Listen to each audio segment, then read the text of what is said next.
কোটি টাকার সেন্টারে ৮০ সেশনের গল্প শোনাবো বলছিলাম আপনাদেরকে।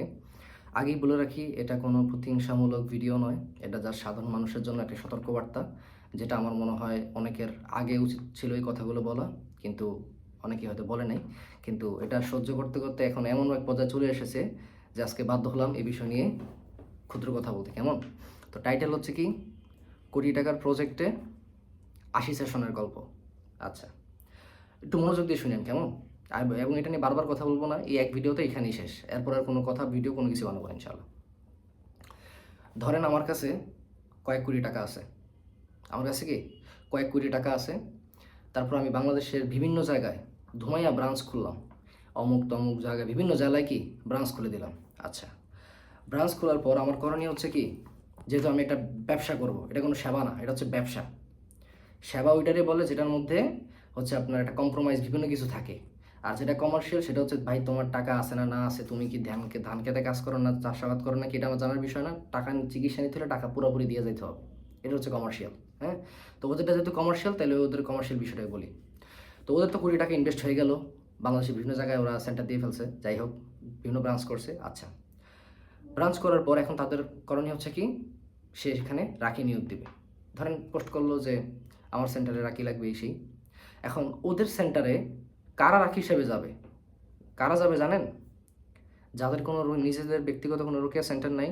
রোকেয়া সেন্টার দূরের কথা, যারা পারফেক্টলি রোকেয়া পারেও না, ঠিকমতো বুঝেও না, ওরা হচ্ছে গিয়ে ওই সমস্ত সেন্টারে যাবে। কারণ আমি ব্যক্তিগতভাবে মনে করি, যেই ব্যক্তি সম্পূর্ণ একটা সেন্টার নিজে হ্যান্ডেল করতে পারবে, তার সেন্টারে শতাধিক রোগী আসলেও সে একাই এটা সামাল দিতে পারবে, মোটামুটি সে একজন বান্দা। কিন্তু যাদের মধ্যে এই কোয়ালিফিকেশনগুলো থাকবে না, ওরা কি করবে? ওরা অন্য সেন্টারে গিয়ে ওই 10, 12, 15, 20 হাজার টাকায় কী করবে? চাকরি করবে। আর ওনারের কথা হচ্ছে, ঠিক আছে তোমার দিয়ে আমি মাসে 3-4 লাখ কামাবো, আর তোমার 15,000 টাকা কী দিয়ে দেবো? বেতন দিয়ে দেবো। আর ওদের কথা হচ্ছে, আমরা তো ওইভাবে রোকেয়া পারি না, বুঝি না, ওনাদের সেন্টারে গেল তো একটা কি, নিজের একটা ফেস ভ্যালু বাড়বে, কিছু জানতে পারবো, বুঝতে পারবে, এই সেই, ঠিক না? আচ্ছা, এখন মূল কাঠামো, সেন্টারের মূল কাঠামো হচ্ছে রাকি। রাকি যদি অভিজ্ঞ না হয়, রাকি যদি ভালো না হয়, পেশেন্ট চিকিৎসা পাবে কি? সেন্টার কোটি টাকার ডেকোরেশন করে তো রুগীর কোনো লাভ নাই, ওই এসির হাওয়া খায় তো লাভ নাই। বুঝতে পারছেন? ডেকোরেশনের সৌন্দর্য এটা দিয়ে, বিশ্বাস করেন, রুগীর কোনো সুস্থতার কোনো কিছুই নেই। এটা জাস্ট একটা সৌন্দর্য, কিন্তু এই সৌন্দর্য দেওয়া রুগীর কোনো উপকার কিছুই হবে না। তো সেন্টারে গেলেই, আর রোকেয়ার সবচেয়ে কঠিন বিষয় হচ্ছে ডায়াগনোসিস করা, যে একটা পেশেন্টের মূল সমস্যা কি, কিভাবে কি হইতে পারে না হইতে পারে, এটাকে মূল জায়গা থেকে বের করা, তথ্যগুলো বের করা যে আসলে কী সমস্যা। এটা হচ্ছে সবচেয়ে কঠিন, অথচ তাদের এগুলো ধারে কাছেও নাই, ধারে কাছেও নাই। হুম, তারপরে বলে দিবে আপনার তো সমস্যা অনেক বেশি, আপনি আমাদের থেকে প্যাকেজ নেন। কত package? 20 পেসে, 20 session, 40 session, 50 session, 80 session, ঠিক আছে? এই আছে। তো এই যে একটা সেশনের ব্যবসা, হ্যাঁ, সেশন খোলা রোগীরে, মানে সেশনের দিকে কানেক্টেড করে রাখা যায়, আপনার প্রচুর প্রচুর পরিমাণে সেশন লাগবে, প্রচুর পরিমাণে সেশন লাগবে, 80 সেশন লাগবে, 40 সেশন লাগবে। এই বিষয়গুলো আসলে কেন? এগুলো তো কোনো রাকিদের কাজ না। এত সেশনের পর এত সেশন, বিশ্বাস করেন, টু বি অনেস্ট, আমরা যদি কোনো পেশেন্টদেরকে 3, 4, 5 সেশন, এবং 3, 4, 5 সেশন দিতে, তো তার আমার কয়েক মাস লাগবে, 4-5 মাস চলে যাবে আস্তে আস্তে ধাপে ধাপে তার নিতে। এই 3-4 মাস সে চিকিৎসা নেওয়ার পরে সে যদি সুস্থ না হয়, তখন নিজের কাছে গিলটি ফিল হয়, কি পেশেন্টকে কি আমি ভুল চিকিৎসা দিতেছি, নাকি পেশেন্ট আমল করতেছেন না, কি আমার ফল্ট, নাকি পেশেন্টের ফল্ট, নাকি আল্লাহ আমাদের দোয়া কবুল করতেছে না। নিজেরা খুব টেনশনে থাকে। কয় সেশন দিয়ে? 3, 4, 5 সেশন দিয়ে। আর ওরা 80 session, 90 session, 20 session, 50 session package sell করে, ওদের কোনো মাথা ব্যথা নেই। রুগী যখন ওদেরকে একটা কোনো কিছু জিজ্ঞেস করে যে রাকি সাহেব এটা কেন হইলো, কি হইলো না হইলো, ওরা এটা উত্তর দিতে পারে না। আর পারবে কেমনের ভাই? ওকে রুকে শিখছে? ওই যে 300 টাকার 500 টাকার রুকে, 200 টাকার বই পড়ে রুকে শেখা যায়? এগুলো সব ভণ্ডামি। বুঝতে পারছেন?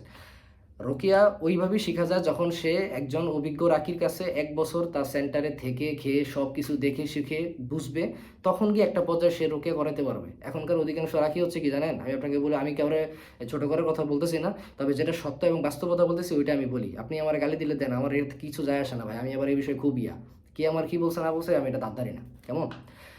তো ওরা এই 200-300 টাকার রোকেয়ার কোর্স বা টুকটাক কিছু পড়ে আসে, যখন সেন্টার দিবে, ও 2-3 সপ্তাহে, 2-3 মাসে ও কি শিখছে? ও যদি নিজেই পারফেক্টলি কোনো কিছু না শিখে, ওর পেশেন্টের কাছে এটা কি ডেলিভার দেবে? আমরা যারা আমাদের পেশেন্ট, ওরা জানে, ওরা যখন আমাদের কাছে আসে আমরা ওদেরকে ধরে ধরে প্রত্যেকটা স্বপ্নের ব্যাখ্যা করাই, যে আপনি যে স্বপ্নটা দেখছেন বোন, জানেন এটা আপনি কেন দেখছেন, এটা আপনি কেন হচ্ছে আপনি জানেন এটা, এবং কীভাবে এটা হয়েছে, এটা রিকভার করবেন কীভাবে, কী আসে বিষয়, তাদেরকে আমরা A to Z প্রত্যেকটা বিষয় ভেঙে ভেঙে বলি, যাতে করে পেশেন্ট বুঝতে পারে যে হ্যাঁ এই আমার সমস্যাটার মূল সূত্রপাত এই জায়গায়, সামনে এরকম এরকম করলে এইভাবে আস্তে আস্তে ঠিক হয়ে যাবো। ওদের কাছে কোনো কিছু জিজ্ঞেস করলে তো উত্তর পাওয়া যায় না, যাবে কীভাবে, কারণ ওরা তো রুকিয়া শিখে নাই। ওরা হয়তো ওই 200-300 টাকার বই, 300 টাকার কোর্স, 500 টাকার কোর্স করে কি রাখি হয়ে গেছে। তো এই জন্য ওদের থেকে কখনো সেবা নিয়ে অধিকাংশ মানুষ উপকার পাইছে এটা সম্পূর্ণ মিথ্যা কথা, বরং এদের ব্যাড রিভিউর কোনো কল্পনার বাহিরে, কল্পনার বাহিরে। আমার অনেক পেশেন্ট আছে যাদের কাগজ আমার সেন্টারের মধ্যে স্লিপ আকারে আছে এখনও, আমি এগুলো রেখে দিছি। তো ওই পেশেন্ট ওনার হাজব্যান্ড এবং উনি কয়েকটা পেশেন্ট বলছে যে ওনাদের হচ্ছে গত কয়েক বছরে সবচেয়ে বেশি যদি কোনো কিছুর প্রতি ইনভেস্ট গেছে সেটা হচ্ছে এই তাদের ওই সেন্টারে খরচ করা। ঘরে চাইল্ড আছে সেটা বাদ দিচ্ছিলাম, কিন্তু আগে হচ্ছে তাদের ওই সেন্টারে গিয়ে কী পরিমাণ 80-90 সেশনের কি প্যাকেজ নিয়ে নেওয়া, বুঝতে পারছেন? তো পরেও মানে ওনারা খুব আপসেট এবং খুব দুঃখ প্রকাশ করলো যে আসলে ওই সেন্টারে যাওয়াই কি জীবনের সবচেয়ে বড় ভুল হয়েছে। এবং একটা পর্যায়ে তারা বুঝতে পারছে যে আসলে তাদের যে রাখি, তাদের বিভিন্ন এক একটা ব্রাঞ্চে যে রাখিগুলো আছে এগুলো আসলে অধিকাংশ কি আসলেই ওরা রুকিয়া বুঝে না, রুকিয়া পারে না। রুকিয়াটার অনেকে মনে করে কি জানেন, তেলাওয়াত করা, ওই হাফেজদের মতো শুধু তেলাওয়াত করা। রুকিয়া কি শুধু হাফেজদের মতো তেলাওয়াত করা? এটা কি রুকিয়ার মেকানিজম? বরং রাকি যখন তেলাওয়াত করবে সে সম্পূর্ণ তার মন থেকে পেশেন্টের জন্য দোয়া করবে। তার যেই তেলাওয়াতের প্রভাব, যে আর্দ্রতা, তার যে চোখের পাওয়ার, হ্যাঁ, প্রত্যেকটা বিষয় রুগীর নফসের উপরে গিয়ে পড়বে। এখন রাকি যদি ওই হাফেজদের মতো সূরা ফাতিহা পড়ে, ফালাক নাস পড়ে, এই পড়ে সেই পড়ে, ও তো 100 সেশন কেন, ও 1000 সেশন নিলেও জীবন ওর কোনো কাজে দিবে না, বুঝতে পারছেন? 1000 সেশন নিলেও কাজে দিবে না। কেন? ও শুধু তেলাওয়াত করতেছে। ও তেলাওয়াতের মধ্যে না কোনো দোয়া আছে, বরকত আছে, কিছুই নেই। ও জাস্ট তেলাওয়াত করতেছে, রিডিং করতেছে। তো রুকিয়া তো রিডিং করার বিষয় না ভাই, বুঝতে পারছেন? এবং ওদের আরেকটা বিষয় বলি, ওদের সেন্টারের বিভিন্ন যে পেজগুলো আছে, ওই পেজে হচ্ছে 12 মাস বুস্টিং চলে, 12 মাস বুস্টিং চলে। তো 12 মাসে যে লাখ লাখ টাকা এখানে ইনভেস্ট হইতেছে, টাকা উঠাবে কার থেকে? রোগীর থেকে উঠাবে না, কারণ ও তো এই প্রচার প্রসারণা তো প্রচুর টাকা চলে গেছে। আর এত প্রচার প্রসারণা কেন লাগবে? আপনার সেন্টারের যদি পেশেন্ট যদি ভালো হয় ও নিজে আপনার প্রচার করবে। আমি আমার বিষয় ছোট্ট, আমি তো মানে অন্যের বিরুদ্ধে অনেক কিছু বলতেছি, তাই নিজের বিরুদ্ধে কিছু বলি, তাইলে আপনি বুঝতে পারবেন। আল্লাহর কসম, আমি এই পর্যন্ত 2026 সাল চলতেছে, প্রায় 6 মাস 5 মাস রানিং। আমি আজ পর্যন্ত ফেসবুকের পিছনে, ইউটিউবের পিছনে, যে কোনো প্ল্যাটফর্মের পিছনে 1 টাকার বুস্টিং করি নাই। আল্লাহ সাক্ষী আছে, 1 টাকা বুস্টিং করি নাই। কেন জানেন? আমি যখন রুকিয়া শুরু করব তখন আমার নিয়ত ছিল যে আমি কোনোদিন বুস্টিং করবো না, যা হওয়ার যা হোক, আমি জীবনে বুস্টিং করবো না। কেন করবো না? আমার মূল নিয়ত ছিল এটা, যে আল্লাহ আমার থেকে পেশেন্টটা ট্রিটমেন্ট নিবে, পেশেন্ট সুস্থ হবে, পেশেন্ট আমার প্রচার করবে। আমার যারা পেশেন্ট ওরা হচ্ছে অর্গানিক বুস্টার। হ্যাঁ, আমার এমনও পেশেন্ট আছে আলহামদুলিল্লাহ, একজন পেশেন্ট আমার 15-20 জন 30 জন রুগী দিছে, আমার একটা পেশেন্ট। এবং আপনার কি মনে হয় না যেই 30টা পেশেন্ট আমার কাছে আসছে ওরা আমার ইন ফিউচার রুগী দিবে? অবশ্যই দিতেছে, ভবিষ্যতেও দিবে। কেন? আমি যতটুকু চেষ্টা করি ইনশাল্লাহ মন থেকে তাদেরকে চিকিৎসা করার চেষ্টা করি, তাদের ফিডব্যাক ভালো আসে, তারা আমার থেকে রুগী পাঠায়। আমার তো ভাই কোনোদিন প্রয়োজন নাই বুস্টিং করা, আমি তো জীবনও করবো না ইনশাল্লাহ, আমার প্রয়োজনও নাই ভাই। আমার আলহামদুলিল্লাহ প্রচার প্রসারণা যা হয়ে গেছে এটা রুগীরই করে ফেলছে, আমার কিছু না। তাহলে আপনি সার্ভিস দিকে ফোকাস দেন, আপনার ওই ডেকোরেশন 20 টাকার প্রজেক্ট খাড়ায় লাভ নেই। আপনি যদি সেবা দিতেই চান, সেন্টারে এমন রাখেন যারা অভিজ্ঞ, যারা রোকেয়া বুঝে পারে, এদের ভালো নলেজ আছে। আর কথাগুলো বলতেছে অনেক কষ্টে, রুগীদের অনেক কষ্টের কথাগুলো আমি নিজে প্রকাশ করতেছি আজকে। আপনি তো ভাববেন না, খারাপ ভাবতেছেন, আমার ভাবেন, সমস্যা নেই।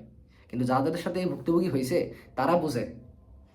টাকাগুলো ভাই গাছের পাতা না, এক একটা মানুষ পরিশ্রম করে টাকাগুলো অনেক কষ্টে আসে। এই 80-90 সেশন টাকা দিতে দিতে রাস্তার ফকির হয়ে গেছে ওরা। আপনাদের তো এতে কিছু যায় আসে না। অথচ যারা আমরা রুকিয়া করাইতেছি, আমরা 4-5 সেশন গেলে ভাই বিশ্বাস করেন ওয়াল্লাহি আমাদের মাথায় মধ্যে একটা হেডেক শুরু হয়ে যায়, যে কি রে পেশেন্ট এমন সুস্থ হচ্ছে না কেন, পেশেন্টের কী ত্রুটি হচ্ছে, নাকি আমার ত্রুটি হচ্ছে, বুঝতে পারছেন? এই হচ্ছে বিষয়। তো কখনোই কোনো রাকি যারা অভিজ্ঞ ভালো, এরা কখনোই কাদর সেন্টারে এইভাবে মানে কাজ করবে না। ওরা হচ্ছে ওই যে বললাম 200-300 টাকার বই পড়ে রোকিয়ার কোর্স করে কি রাকি হয়ে গেছে, ঠিকমতো কোনো কিছু বুঝেও না, জানেও না। আর ওদের কথা হচ্ছে তোমার মাসে 20-25 হাজার টাকা স্যালারি দিয়ে দিব, তোমার থেকে 3-4 লাখ টাকা কি রেভিনিউ করবো। তো এইভাবে তাদের সেন্টার চলতেছে, তাদের চিকিৎসা পদ্ধতি চলতেছে। তো এই হচ্ছে তাদের বিষয়। আবারও বলছি, এটা কোনো প্রতিহিংসামূলক কথাবার্তা না, জাস্ট হচ্ছে সতর্কতার জন্য, যে এই ধরনের সেন্টার থেকে আপনারা কখনো কোনো ধরনের সেবা নিয়েন না। কেন নিয়েন না? এটা আপনারই লস হবে, এটা আপনারই লস হবে। সম্পূর্ণ আপনার লস হবে। বুঝতে পারছেন? এই বিষয়গুলো করেন না। আপনি যখন একজন ভালো রাখি হবেন তখন অটোমেটিক মানুষ আপনাকে রেফার করবে। যে জেলা থাকে আমরা চেষ্টা করি ওই রাখির কাছে ওই রুগীগুলো পাঠিয়ে দেওয়া। তার মানে এই না যে আমি রাখি থেকে পার্সেন্টেজ খাই, ওয়াল্লাহি না। আমরা রাখি থেকে কখনো পার্সেন্টেজ খাই না। আপনি ফেসবুক, ইউটিউবে বিভিন্ন সময় দেখবেন যে অন্য অমুক জায়গায় কোনো রাখি থাকলে কেউ আমার রেফার করে, আবার আমি কাউকে রেফার করি। এটাই তো নিয়ম, একে অপরকে সাহায্য করা, সহযোগিতা করা। ওই পেশেন্টের বাড়ি হচ্ছে খুলনা, তাইলে খুলনার যে রাখি আছে তাইলে ওই রাখির কাছে দিয়ে দিই, কারণ খুলনায় ও সেবা দিতে পারবে, আমার চাঁদপুরে তো আসার প্রয়োজন নেই, তাই না? তো এই জন্য মনে এই ধরনের প্রতিহিংসামূলক কোনো কিছু না রেখে সেবার মান ভালো করেন, ডেকোরেশন এগুলো দেখা ট্রিটমেন্ট নিয়েন না। এটা রুগীদের জন্যই বলছি, এটা আপনাদেরই ক্ষতি হবে। আপনার পকেটে টাকা গেলে আপনারই কষ্ট হবে, আমার কিছু না। বুঝতে পারছেন? এই হচ্ছে বিষয়। আর এইভাবে মূলত রোকেয়া সেক্টরের খুব বদনাম হইতেছে যে তারা হচ্ছে সেশন ব্যবসা করে। এই সেশন ব্যবসা করে কারা? এই ধরনের সেন্টারগুলো, এই ধরনের প্রতিষ্ঠানগুলো হচ্ছে সেশনের ব্যবসা করে। ওরা যদি মানে মন থেকে চিকিৎসা করাইতো আর রোকেয়া যদি প্রপারলি বুঝতো, ওরা কখনো এই 60, 70, 80 সেশন দিত না। আর ওই মানুষগুলো বুঝতেছে না যে আসলে তারা কার কাছে যাইতেছে। এই হচ্ছে বিষয়। তো ঠিক আছে, অনেক কথা বললাম, মনে কষ্ট পেলে অবশ্যই মাফ করে দিবেন। কেমন? যদি পারেন ইনশাআল্লাহ জনের সাথে শেয়ার করে দিতে পারেন। আসসালামু আলাইকুম ওয়া রাহমাতুল্লাহি ওয়া বারাকাতুহু।